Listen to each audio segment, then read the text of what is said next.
Com certeza eu brinquei nesse balanço lixado e pintado aqui nos anos 60. Aluno que foi da escolinha Dona Florência, que funcionava aqui nos fundos.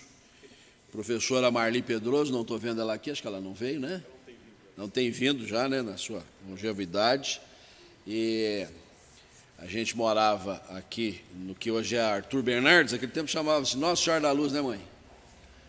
Tempos bons, pastor. 6 para 7 anos eu vim a pé de lá aqui, não tinha perigo nenhum, não tinha carro para atropelar a gente, não tinha bandido para pegar a gente, né?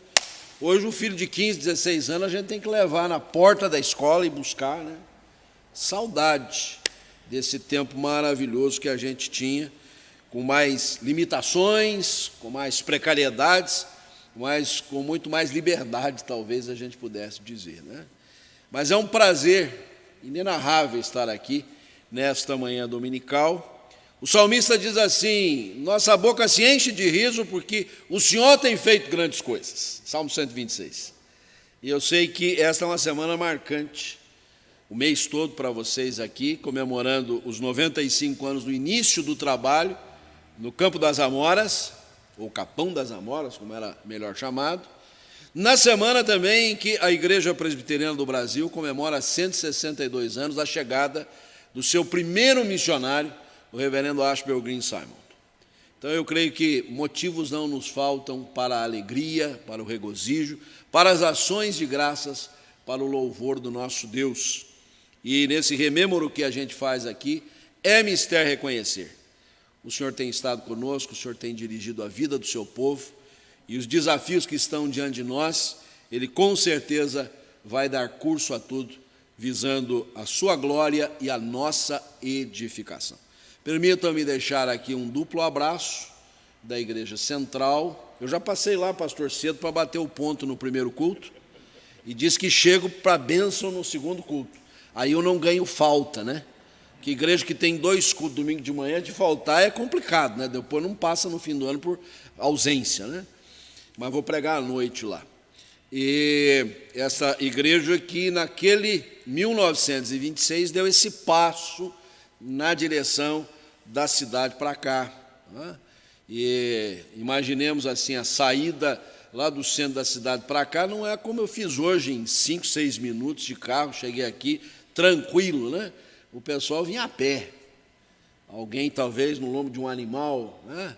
E tudo no esforço da evangelização. Quando Atos 1:8 diz que nós seríamos testemunhas do Senhor até os confins da terra, pode crer, 1926 aqui era os confins da terra, aqui era longe demais, né? Como depois em outras fases a gente foi para mais limites nessa cidade e região metropolitana, e ali eram os confins da terra naquele tempo. E hoje nós temos outros confins da terra para conquistar. Então um abraço forte da Igreja Central, que muito se regozija com esta efeméride que a igreja está comemorando nesse mês. E o abraço do Supremo Concílio, acompanhado das escusas já proferidas anteriormente, pelo fato do presidente não poder ter estado aqui no primeiro domingo desse mês. Ele ligou-me na sexta-feira anterior àquele dia e disse assim: eu estou meio ruim, o que você acha? Eu acho que o senhor deve ficar em casa, porque agora espirrou, a gente não sai de casa, não é mesmo, doutor Campo? Estou correto, né? E ele ficou muito sentido não poder vir aqui, está em débito, mas eu venho aqui em nome da mesa do Supremo Concílio deixar o abraço da denominação nesta ocasião celebrativa. Pastor, quase que a gente acertou, porque nós lemos 3 textos já da primeira epístola de Pedro. Eu quase mudei o sermão aqui para pregar um sermão em Pedro, mas eu falei, não, eu vou pregar o que eu vim trazer. Primeira epístola de João, vizinha. João e Pedro do colégio apostólico. Pedro líder, João o caçula. Pedro morreu mais cedo, nós sabemos pela tradição, de maneira crucificada ao avesso, cabeça para baixo. João foi longevo, mas foi colocado em exílio, lá na ilha de Patmos, uma viagem muito bonita que a gente faz e conhece lugares tremendos. mas nos deixou legados preciosos. O seu evangelho, distinto dos outros 3 evangelhos, deixou-nos estas 3 maravilhosas epístolas. E nós vamos ler no capítulo 4, 1 João capítulo 4, os versos 7 a 21. Palavra de Deus que nos diz assim. Vamos colocar-nos em pé, por favor.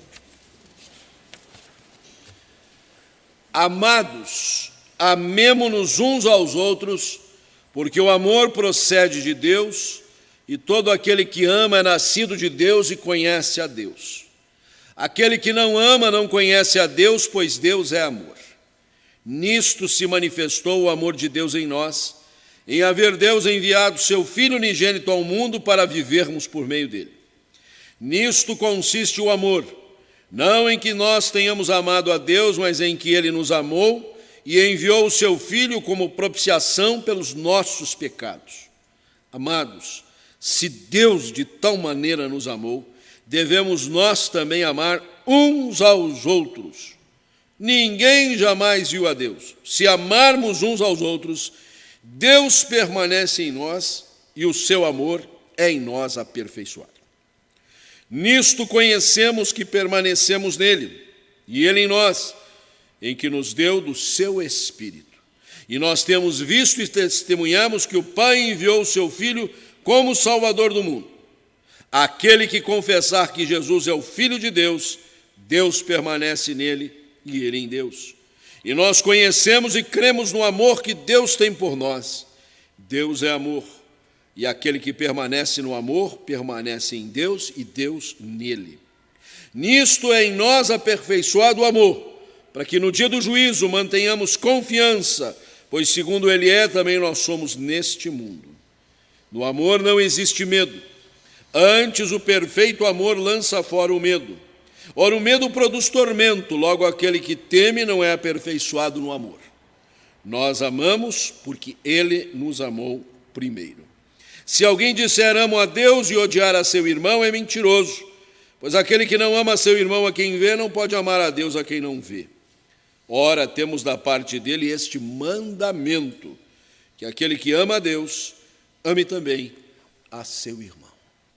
Ó Deus, esta é a tua palavra, santa, eterna, bendita, inspirada pelo teu Espírito Santo, o mesmo a quem recorremos agora para que ilumine nossas almas e corações, a fim de termos a clareza dos ensinamentos aqui contigos.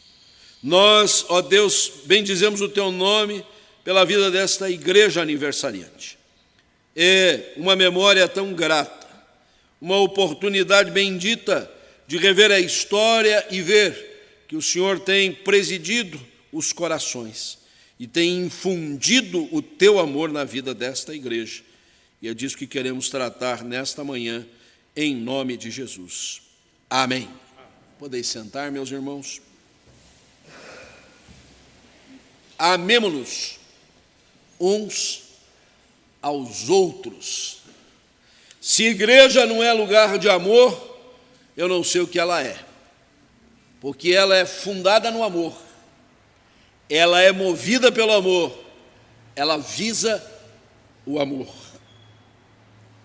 Nesta passagem, 29 vezes, pode contar, há uma menção sobre amor, na forma substantiva, na forma verbal, num coletivo, fazendo referência a Deus, indicando como devemos conviver uns com os outros.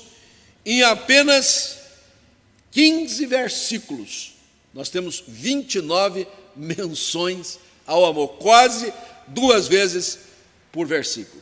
O que vale dizer, para um bom exegeta, aqui temos vários deles, os nossos ministros, excelentes pregadores, já é um indicativo do tema que nós temos que tratar. Fica bastante óbvio. Algumas passagens exigem da gente escavar mais, para tentar achar qual é a ideia básica, né? A ideia exegética, como a gente chama, para depois formular o sermão numa ideia homilética. Esse aqui a gente bate os olhos e sabe, está tratando do amor. Porque teologia é o falar de Deus, não é? Theos, logos, o discurso a respeito de Deus. E se o versículo 8 diz com clareza, Deus é amor, então nós temos que pregar sobre isso.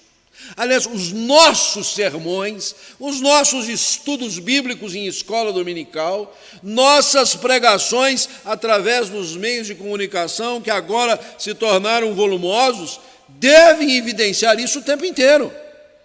Porque Deus é amor, e teologia falar de Deus, nós temos que falar de Deus nesta perspectiva. É óbvio que Deus também é justiça, é retidão, Deus tem propósitos, Deus tem o seu decreto, mas tudo isso está envolvido na base do amor. Aliás, Paulo escrevendo aos Efésios, naquela sua magistral doxologia introdutória, quando diz, bendito Deus e Pai de nosso Senhor e Salvador Jesus Cristo, que nos tem abençoado com toda a sorte de bênção espiritual, como nos escolheu em Cristo antes da fundação do mundo, para sermos santos e irrepreensíveis, e em amor nos predestinou. Quem prega sobre predestinação e não fala sobre o amor, eu não entendo o que ele entende sobre predestinação. Ela é fruto do amor de Deus. Então é lógico, nós temos que anunciar este amor. É o nosso diferencial. Ser religioso, qualquer um pode ser. Mas ter uma religião que é fundada num Deus de amor e que mostrou este amor com todas as evidências, isso é o nosso privilégio. Esta é a nossa diferença. Esta é a nossa distinção. E o que João está requerendo aqui dos seus leitores, das igrejas que leram esta epístola de primeira feita e de todos nós que agora somos herdeiros desta bênção, é o amor fraternal, é evidente. Amados, amemo-nos uns aos outros. E lá no finalzinho, ele diz, há um mandamento da parte de Deus, que aquele que ama a Deus, ame também ao seu irmão. Isso aqui serve o que a gente chama de moldura, né? Você coloca aqui em cima, no canto de cá, e aqui embaixo no outro canto, e você sabe, está emoldurado o quadro. Agora, o importante é o quadro, né? A moldura dá aquele toque especial. Às vezes você tem um quadro bonito, mas é uma moldura feia, né? Uma moldura que não chama atenção. E às vezes o quadro nem é tão bonito, mas a moldura dá um toque especial. Então a moldura está muito clara aqui para nós, é o amor fraternal. Mas a base do amor fraternal, a base do amor entre os irmãos, a base do amor no convívio dentro do seio da igreja, ela é o amor divinal, é o amor de Deus. Não é um amor que nasce em nós, um amor que começa em nós, um amor que se origina em nós, é um amor que vem de Deus, sem o qual nós não conseguiremos viver o amor fraternal. Portanto, trata-se de um amor completamente especial, extraordinário. Não é um amor cantado em verso e prosa, vulgarizado e banalizado, confundido até com coisas que são o seu avesso. E eu não quero nem me estender nesta apreciação, porque quero ter em mente exatamente esta essência do amor. É o amor de Deus, é o amor especial, é o amor singular do Senhor. E por isso nós somos instados a amar nesta perspectiva, que é chamada pelo apóstolo aqui nesta passagem, como podemos assim dizer, um perfeito amor. Olhe lá o que ele diz no versículo 18, né? Em nós é aperfeiçoado o amor, no amor não existe medo, antes o perfeito amor. É um amor de verdade, é o perfeito amor. É o perfeito amor com o qual nós devemos amar uns aos outros. Tendo isso em mente, eu queria chamar a atenção para 3 ou 4 lições que esse texto nos traz e que exigem de nós, que cobram de nós algumas coisas muito concretas. E a primeira coisa que eu quero me referir é que para viver este amor perfeito, esse perfeito amor, é inevitável, é imprescindível nascer de Deus. Para viver o perfeito amor, é preciso nascer de Deus. Por favor, acompanhe-me no versículo 10. Nisto consiste o amor, não em que nós tenhamos amado a Deus, mas em que Ele nos amou e enviou o Seu Filho como propiciação pelos nossos pecados. Porque o pecado entrou no mundo. E o pecado, ao adentrar o mundo, ele causou um mal terrível, chamado de morte. Morte espiritual. A rebeldia do ser humano de voltar as costas ao propósito divino acarretou-lhe o afastamento do Criador e, por força de consequência, a morte espiritual. Mas o nosso Deus, que é rico em perdoar, que é muito misericordioso e cujo plano eterno, desde antes da fundação do mundo, já se dava conta disso, nos oferece uma nova vida, um novo nascimento, o nascer do Espírito. O pecado ocasionou a morte espiritual, a obra salvadora do nosso Deus trouxe-nos vida, novo nascimento, agora espiritual. Na conversa prolongada, noite adentro, entre Jesus e Nicodemos, o mestre fez saber ao teólogo que era mistério nascer de novo. E ele disse: se alguém não nascer da água e do Espírito, não pode ver o reino de Deus. Este é o novo nascimento.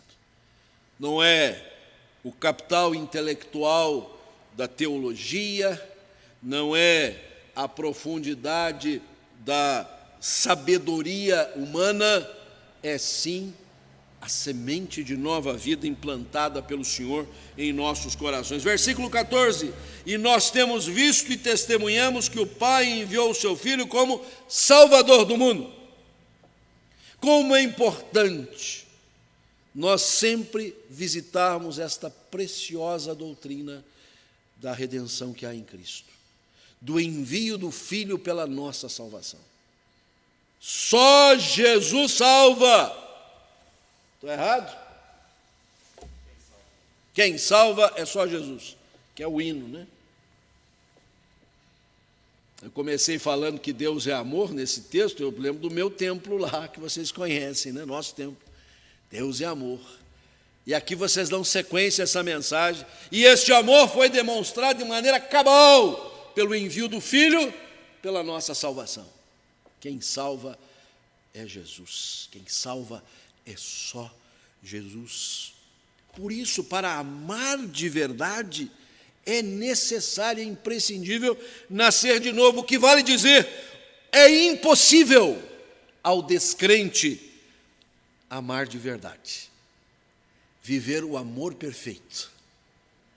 Viver nesta dimensão do amor que o apóstolo aqui coloca para nós. Versículo 8, olha a clareza do versículo. Aquele que não ama é porque não conhece a Deus, é porque não provou de Deus, é porque não nasceu de Deus, é porque ouve falar do amor como um discurso bonito, que vem até a atenuar um ambiente que nos cerca de violência, de ódio, de rancor. Mas isso não é suficiente para este amor ser provado por nós. É preciso nascer da água e do Espírito. É preciso compreender a obra salvadora de Jesus. É preciso ter sempre em conta que Ele foi enviado pelo Pai pela nossa redenção. Ele morreu pelos nossos pecados. Por isso, não é sem razão que no culto de adoração a Deus, nós reservamos um momento chamado de contrição. Não é apenas um mero rito para cumprir uma ordem litúrgica. É porque é essencial para nós sabermos que o Filho foi enviado como provisão pelos nossos pecados, que nós não somos salvos por nós mesmos, que nós somos redimidos por este grande amor revelado pelo Pai ao enviar o seu Filho. Ele não poupou ao seu próprio Filho, antes por todos nós o entregou. É uma mensagem tão básica, tão elementar, que está nas raízes da nossa caminhada cristã, mas de vez em quando a gente esquece. No correr do tempo, no desenrolar da nossa jornada terreal, a gente começa a achar que é salvo por si mesmo. É salvo porque bate o ponto na igreja direitinho, nos trabalhos, porque faz as contribuições necessárias, porque tem uma índole elevada. Ao contrário, nós temos tudo isso porque fomos salvos pela graça em Jesus, porque do contrário, nada disso teria valor. Por isso, minha ênfase nesse primeiro momento, primeira lição para nós: é preciso nascer de Deus para amar de verdade. É preciso nascer de Deus para provar o perfeito amor. Mas em segundo lugar, quero agregar à primeira lição esta outra, da mesma sorte. É preciso permanecer em Deus para usufruir o perfeito amor, para amar de verdade. Permanecer em Deus. Versículo 9. Nisto se manifestou o amor de Deus em nós, em haver Deus enviado o seu Filho no ingênito ao mundo. Estamos aqui batendo na mesma tecla, mas agora o final do versículo. Para vivermos por meio dele. Ele nos salvou com grande graça, perdoou-nos os pecados, veio habitar nos nossos corações pelo seu Espírito Santo, que nos foi dado. Versículo 14 diz literalmente isso: ele nos deu o seu Espírito para nós vivermos por meio dele. E a pergunta que cabe aqui é justamente essa: por meio de quem ou de que nós temos vivido? Eu sinto ressaltar aqui que, mesmo confiados às mãos do Senhor, certos da nossa redenção em Cristo, nós muitas vezes temos vivido por outros meios, que não por meio de Jesus. Vivemos pelo meio das nossas convenções sociais, da cultura presente, das expectativas do mundo que nos cerca. Vivemos por meio do espírito do consumismo. A gente é o que tem, o que possui, o que compra, a grife que usa. A gente vive por meio da opinião alheia. O que pensam de nós? Como é que estão imaginando que somos? Você consegue aqui me acompanhar nesse raciocínio? Você vai sendo tangido, você vai sendo empurrado, você vai sendo movido, não por meio de Jesus, pela vida de Jesus em você, mas por este grande cenário em redor, que parece que vai sendo o motor da nossa vida. E quando a gente vê, está muito longe daquilo que foi projetado pelo Senhor, que é permanecer em Deus. Aí nós vamos permanecendo na opinião alheia, no espírito do presente século, mas não no Senhor. Acho notável essa declaração do apóstolo evangelista e aqui missivista, já que ele escreveu essa epístola, quando diz assim: para vivermos por meio de Jesus. Nossa vida é por meio de, sem o que nós não temos vida verdadeira. E esta permanência, ela se torna mútua. Versículo 12: se amarmos uns aos outros, Deus permanece em nós, nós permanecemos nele, mas ele permanece em nós. E o versículo 16: nós conhecemos e cremos no amor que Deus tem por nós. Deus é amor, e aquele que permanece no amor, permanece em Deus e Deus nele. Coisa tremenda isso. Aliás, ele aprendeu isso de ninguém mais, ninguém menos do que o próprio Jesus. Aqui é João escrevendo. Mas também é João escrevendo lá no capítulo 15 do seu evangelho o que Jesus narrou numa história dessas muito boas que o reverendo Luiz gosta de contar, mas sob o título A Videira Verdadeira. Ele diz: eu sou a videira verdadeira. Meu pai é o agricultor. Todo ramo que estando em mim, ele dá fruto. Então é preciso que vocês permaneçam em mim e eu permaneça em vocês. De vez em quando a gente baixa o tanque da capacidade de amar. A gente ama,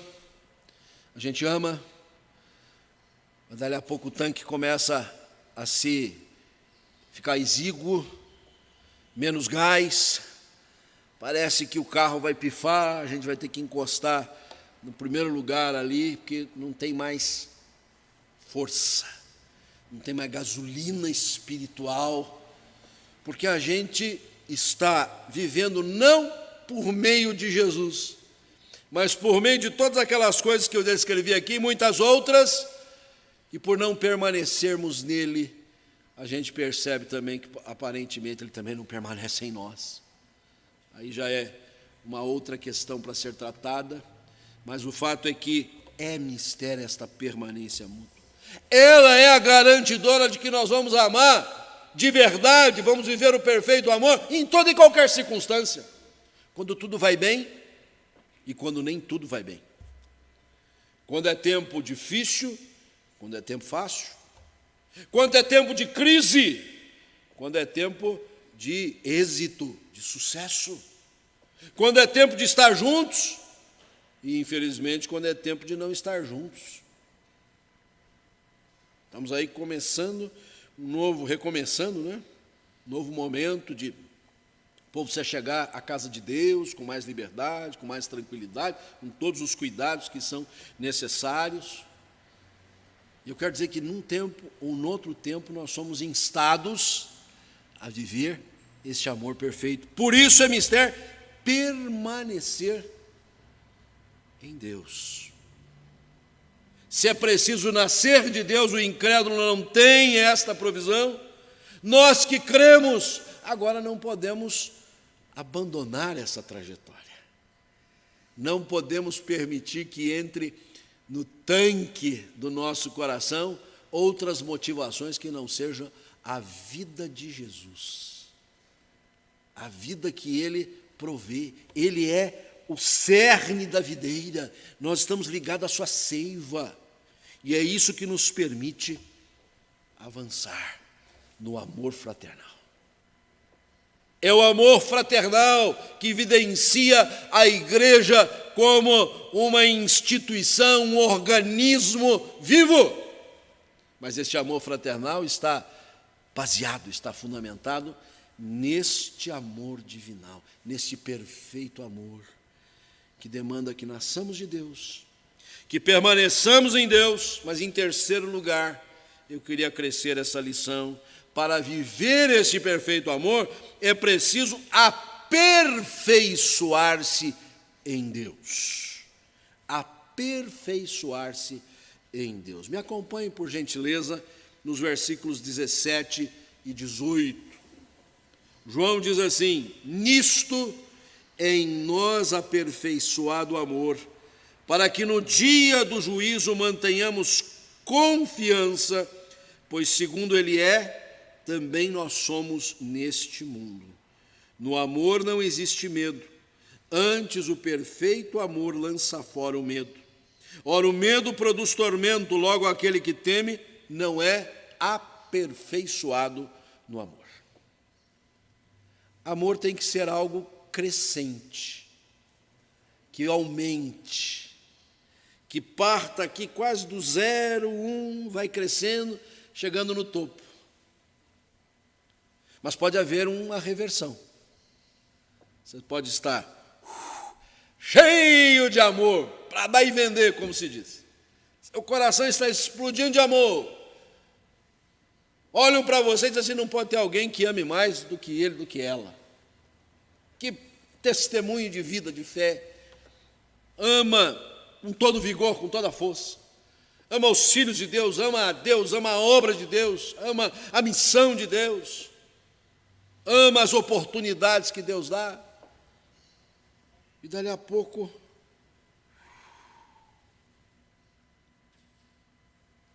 aperfeiçoar-se. Versículo de número 13, mais uma vez nós lembramos, ele nos deu o seu Espírito.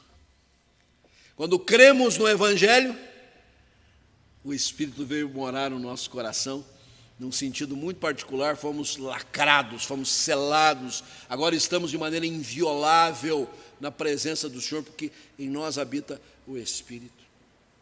Mas é mistério que este Espírito vá nos plenificando, vá nos enchendo, vá fazendo transbordar a sua graça, vá alimentando a nossa alma, vá nos guiando as Escrituras sagradas, trazendo o discernimento necessário para sermos rígidos espirituais, fortes nas Escrituras sagradas.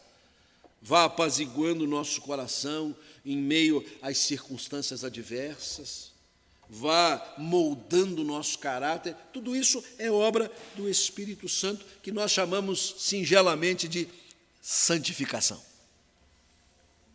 E note que a doutrina da salvação é básica, essencial, é fundamental, mas ela não vem desconexa da doutrina da santificação. Que é o que nós fazemos todos os dias, e muito especialmente num domingo, dia do Senhor, quando a gente se separa para vir à casa do Senhor, para junto com o povo de Deus adorar, bendizer e ser edificados na sua palavra e mostrarmos este amor mútuo. Que oportunidade bendita Deus nos dá em ocasião como essa de crescermos em santidade, em santificação. Então João aqui insiste, amor que se aperfeiçoa. Novamente aqui temos um quadro com a moldura bem clara aqui, o versículo 17 diz, nisso em nós aperfeiçoado o amor, o final 18 diz assim, se isso não acontece, não é aperfeiçoado o amor, é o Espírito que nos inflama, é o Espírito de Deus que nos dá a gasolina necessária para amarmos uns aos outros, é da sua parte que nós vamos aurir forças para amar até os inimigos, até os que nos perseguem, por eles nós haveremos de orar. É obra do Espírito Santo em nós, e que vai conosco nos primeiros tempos da nossa nova vida em Cristo, nos tempos do amadurecimento, nos tempos em que temos tanta experiência já com Deus, que somos até instados a testemunhar isso perante a família da fé, mas vai conosco até o dia do juízo. Olha que frase especial aqui no versículo 17, para que no dia do juízo mantenhamos confiança. Qual é a nossa confiança? Se os nossos dias vão se extinguindo rapidamente, como a areia da ampulheta vai caindo devagarinho, a gente vê assim que está diminuindo, né? Que a gente canta, parabéns para você nessa data querida, muitos anos de vida, mas quando a gente canta é menos anos de vida, né? Porque é assim que funciona? A gente que gosta de ser muito otimista, né? Não é autoconfiança, não é a confiança em mérito pessoal, é a confiança do aperfeiçoamento que Deus está fazendo em nós. Porque sejam poucos ou muitos os nossos dias, sejam eles passados na presença do Senhor, porque Ele está nos aperfeiçoando para o dia do juízo, no qual nós estaremos lá sob o emblema de Jesus, e não sob o dístico da nossa folha corrida, graças a Deus. Nós estaremos lá pelos méritos do Senhor e Salvador Jesus Cristo, pela obra que pelo seu Espírito Ele realiza em nós.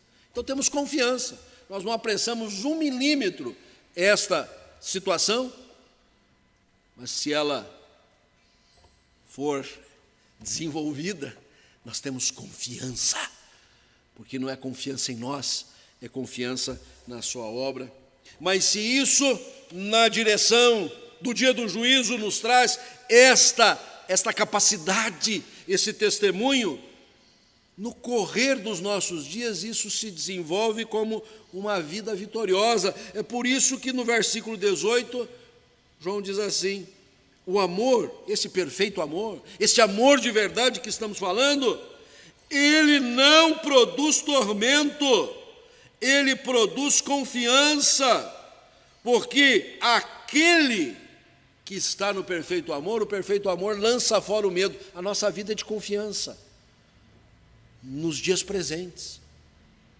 Quanto ao juízo, muito confiantes, mas nos dias presentes nós não somos daqueles que vivem a lamentar, a queixar-se, no derrotismo.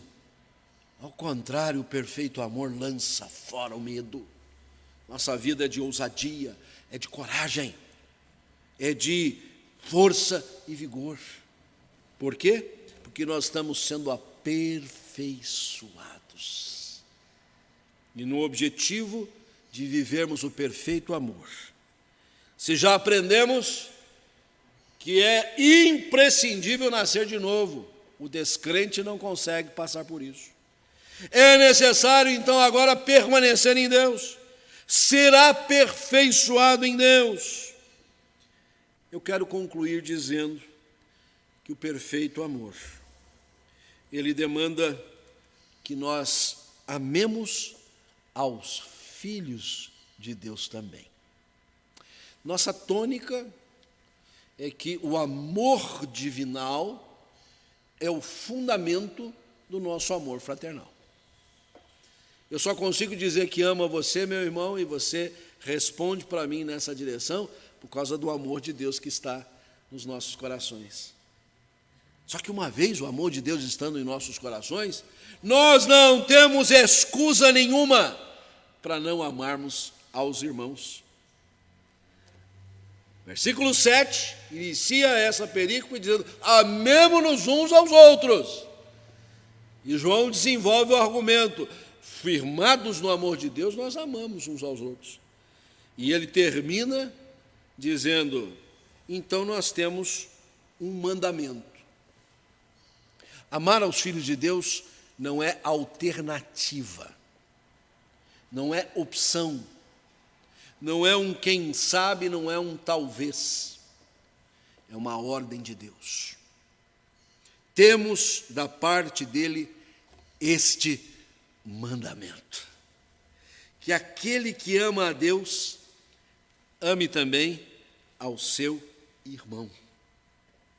Aquele que ama a Deus e é colhido pelo amor de Deus, é plenificado pelo amor de Deus, ele não vira uma represa fechada em si mesmo. Ele é um canal de bênção. Ele recebe do amor de Deus e ele faz transmitir este amor aos filhos de Deus, e a comunidade dos filhos de Deus se revela como uma comunidade de amor. Mas é mais do que isso. É o verdadeiro teste da nossa fé. Porque no verso 20, João diz assim: se alguém disser amo a Deus e odiar ao seu irmão, é mentiroso. Se ele articula uma teologia que diz assim: eu amo a Deus, como não poderia amar a Deus? Este Deus maravilhoso, esse Deus que é amor, e ele faz todo o discurso doutrinário e teológico fundado em Deus. Mas eu não vejo obrigação de amar ao meu próximo, amar ao meu irmão. Não há razão para isso. Ele é mentiroso. A sua fé não está bem firmada. E ele chega mesmo a argumentar: é fácil dizer que ama a quem você não vê. O teste é você amar aquele que você vê. Dizer que ama a Deus a quem você não vê com estes olhos, apenas é uma relação espiritual, isso é uma coisa. Agora, por resultado, consequência, força de consequência, dizer que ama a Deus, amando ao seu irmão a quem você vê, então você realmente tem amado a Deus. Amados, amemo-nos um ao outro. 95 anos de trabalhos realizados nesta igreja, esta comunidade de fé, não seriam possíveis sem uma vivência de amor, sem o espírito de amor, sem que este amor tivesse sido infundido nos corações de cada um dos seus membros, seus líderes, sem que nas horas difíceis, nas horas críticas, nos tempos adversos, este amor tivesse sustentado a fé de cada um dos irmãos. É este amor que os tem trazido até aqui. É este amor que nos reúne numa ocasião tão benfazeja para louvar e bendizer o nome do Senhor. Agora, não é fácil. Eu preciso terminar fazendo esse lembrete. É desafiador. É tremendo. Bem conhecemos a nossa natureza pecaminosa. Bem conhecemos o nosso jeito próprio de ser. E se fosse fácil, não estaria colocado aqui nas Escrituras como um desafio para o povo de Deus. Mas o lembrete final é exatamente este: o nosso amor é apenas responsivo. Versículo 19: nós amamos porque Ele nos amou primeiro. Nossa capacidade de amor não se origina em nós. Nosso amor vem primeiro de Deus. Deixemo-nos inundar do amor de Deus. Tenhamos toda a clareza que aqui só estamos porque Ele nos amou de maneira cabal na pessoa do seu Filho, a quem Ele não poupou. Tenhamos clareza também que Ele trabalha os nossos corações pelo ministério do Seu Espírito Santo, que nos capacita a amar uns aos outros, nos aperfeiçoa nisso. Mas sejamos obedientes à sua voz, porque este é um mandamento do Senhor, sem o qual a igreja não cumprirá o seu objetivo, o seu propósito. Queria convidar você a curvar a sua fronte e orar nesse instante. Deus de amor, amor provado, testado, incontestável, nós estamos aqui reunidos na Tua presença, lembrados de que somos a comunidade dos filhos de Deus, que fomos amados de maneira expressiva pelo Senhor. E este amor do qual nós somos objeto, ele vem do Senhor para que por nosso intermédio alcance também aos Teus filhos e para que, vivendo no Teu amor, nós possamos deixar uma marca distintiva numa sociedade cercada de ódio, numa cultura eivada de motivos absolutamente escusos. E nós sabemos que o Evangelho é marcado por esta mensagem essencial, porque Deus amou o mundo de tal maneira que provou esse amor dando seu Filho para que todo que nele crê não pereça, mas tenha vida eterna. E como herdeiros desta proclamação, faze-nos alçar bem alto esta bandeira, que a hasteemos por onde formos, levando a Deus a palavra do amor de Deus em Cristo Jesus. Obrigado pela vida desta igreja, que caminha célere para o seu centenário do início das atividades, marcada sempre pela Tua bondade, pela Tua graça e pelo Teu amor. Visita cada um dos corações congregados nesta manhã aqui, que nos acompanham também pelas redes sociais, que a graça do Senhor seja dispensada amorosamente em cada coração. Oramos-te assim, agradecidos, em nome de Jesus.